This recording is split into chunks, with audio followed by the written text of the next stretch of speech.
नमस्कार। भारत में ना एक ऐसा महापर्व है जो सीधे सीधे प्रकृति से जुड़ा हुआ है। एक ऐसा त्योहार जहां सिर्फ उगते सूरज को ही नहीं बल्कि डूबते सूरज को भी नमन किया जाता है।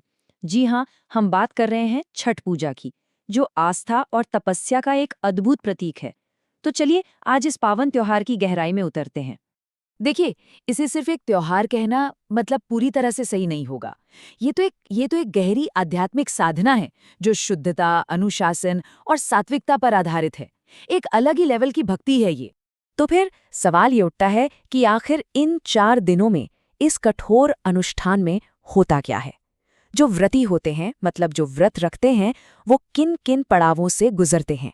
चलिए आज हम इसी पूरी यात्रा को ना एक-एक करके समझते हैं। तो देखिए, ये पूरी पूजा 4 मेन हिस्सों में बटी हुई है। सबसे पहले नहाए खाए, फिर आता है खरना, उसके बाद तीसरा और बहुत अहम दिन संध्या अर्घ्य और आखिर में उषा अर्घ्य। और यकीन मानिए, हर एक स्टेप का अपना एक खास मतलब है। तो चलिए सबसे पहले दिन से ही शुरू करते हैं। इसे कहते हैं नहाए खाए। अब देखिए, नाम से ही कितना क्लियर है ना। इसका मेन मकसद है तन और मन दोनों को शुद्ध करना। इस दिन होता क्या है कि जो व्रती हैं वो गंगा जैसी किसी पवित्र नदी में स्नान करते हैं। फिर घर आकर एकदम सात्विक भोजन तैयार होता है। मतलब कोई तामझाम नहीं। इसमें आपको मिलेगी लौकी या कद्दू की सब्जी, चने की दाल और अरवा चावल। बस यही सादा भोजन ग्रहण करते ही समझिए व्रत का संकल्प शुरू हो गया।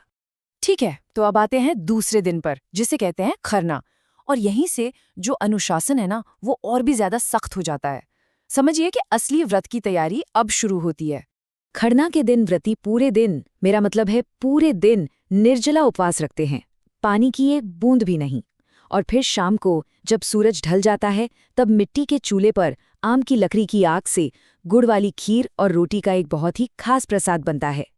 और जैसे ही ये प्रसाद ग्रहण किया, समझिए असली तपस्या शुरू। यहीं से शुरू होता है पूरे 36 घंटों का वो सबसे कठिन निर्जला व्रत। सोचिए, अगले सूर्योदय तक अन्न और जल दोनों का पूरी तरह से त्याग। ये सच में आत्म संयम और भक्ति की एक अलग ही ऊंचाई है। अब आता है तीसरा दिन, और ये दिन इस महापर्व का सबसे सबसे महत्वपूर्ण दिन होता है। इसे कहते हैं संध्या अर्घ्य, जिसका सीधा सा मतलब है डूबते हुए सूरज को अर्घ्य देना। और सच कहूं तो छठ पूजा की सबसे अनोखी, सबसे खूबसूरत बात यही है। ये शायद दुनिया का इकलौता ऐसा त्योहार है जहां सिर्फ उगते सूरज को नहीं बल्कि डूबते हुए सूरज को भी उतनी ही श्रद्धा से पूजा जाता है। ये अपने आप में एक बहुत बड़ा संदेश है ना? जीवन के पूरे चक्र का सम्मान, उदय का भी और अस्त का भी। इस दिन एक और खूबसूरत चीज होती है। बांस के सूप और दौरा, मतलब टोकरियों को बड़े प्यार से सजाया जाता है। उनमें ठेकुआ, भुसवा जैसे पारंपरिक प्रसाद और फल जैसे गन्ना, नींबू, नारियल, ये सब कुछ रखा जाता है। और फिर पूरा का पूरा परिवार इन टोकरियों को सिर पर रखकर छठ के प्यारे प्यारे गीत गाते हुए घाट की तरफ निकल पड़ता है। वो माहौल ही कुछ और होता है। और घाट पर पहुंचकर व्रती कमर तक पानी में, चाहे वो कितना भी ठंडा क्यों ना हो, पानी में खड़े हो जाते हैं।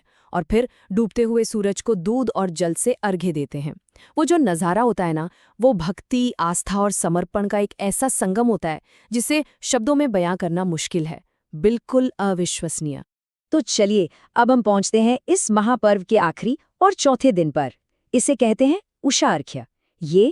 ये व्रत के समापन का और एक नई सुबह के स्वागत का प्रतीक है। कई लोग तो रात भर घाट पर ही भजन कीर्तन करते हैं। और फिर सूर्योदय से भी काफी पहले व्रती और उनका पूरा परिवार फिर से उसी घाट पर जमा हो जाता है। सब मिलकर उगते हुए सूरज का इंतजार करते हैं, उसका स्वागत करने के लिए। और जैसे ही सुबह की पहली किरण निकलती है, उगते हुए सूरज को अर्घ्य दिया जाता है। इसके बाद व्रती छठी मैया से, जिन्हें सूर्यदेव की बहन माना जाता है, उनसे अपने परिवार की सुख, शांति और समृद्धि के लिए प्रार्थना करते हैं। और बस इसके बाद अदरक और गुड़ का एक छोटा सा टुकड़ा खाकर वो 36 घंटे का लंबा कठोर व्रत तोड़ा जाता है।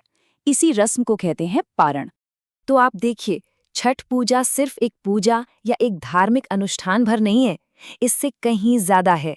ये तो अपने आप में जिंदगी जीने का एक तरीका, एक कला सिखाती है। ये त्योहार हमें क्या सिखाता है? ये हमें सिखाता है स्वच्छता, धैर्य, अनुशासन और इन सबसे ऊपर प्रकृति का सम्मान करना। और ये ऐसी चीजें हैं, ऐसे मूल्य हैं जो हम सबके जीवन के लिए कितने जरूरी हैं, है ना? और आखिर में ये महापर्व हम सबके लिए एक बहुत गहरा सवाल छोड़ जाता है। जरा सोचिए, क्या प्रकृति के प्रति एक गहरा सम्मान रखना और उसे धन्यवाद देना ही ईश्वर की उपासना का सबसे सच्चा, सबसे सुंदर रूप है? इस पर सोचिएगा जरूर। जय छठी मैया।